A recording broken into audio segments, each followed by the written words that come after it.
थायलंडमध्ये United world wrestling championship स्पर्धा नुकतीच झाली। या स्पर्धेत 33 किलो वजनी गटात 5 देशातील स्पर्धकांना धूळ चारत पट्टणकोडोली इथल्या रोहिणी देवबा या 13 वर्षीय कुस्तीपटूनं सुवर्ण पदक पटकावलं।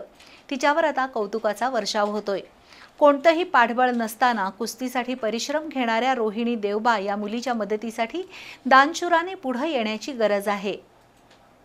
हातकणंगले तालुक्यातील पट्टणकोडोली इथं राहणाऱ्या हौसा आणि खानू देवबा यांची रोहिणी ही मुलगी लहानपणापासूनच तिला कुस्तीची आवड होती।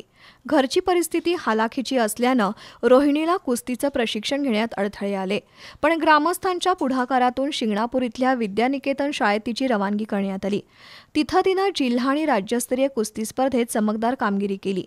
त्याची दखल घेत दोनोडे इथले संदीप पाटील आमशीकर यांनी तिला स्वतःच्या NIS कुस्ती केंद्रात प्रवेश दिला।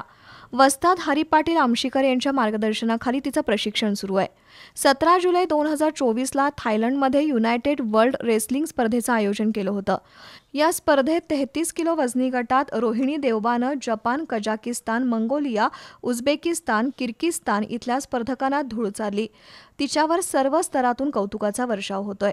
खासदार धनंजय महाडिक यांनी तिला या स्पर्धेसाठी आणि सरावासाठी 25,000 रुपयांचं बक्षीस दिलंय। रोहिणी देवबा या कुस्तीपटूच्या सरावासाठी दानशूर मंडळींनी मदतीचा हात द्यावा असं आवाहन देवबा कुटुंबियांनी केलंय।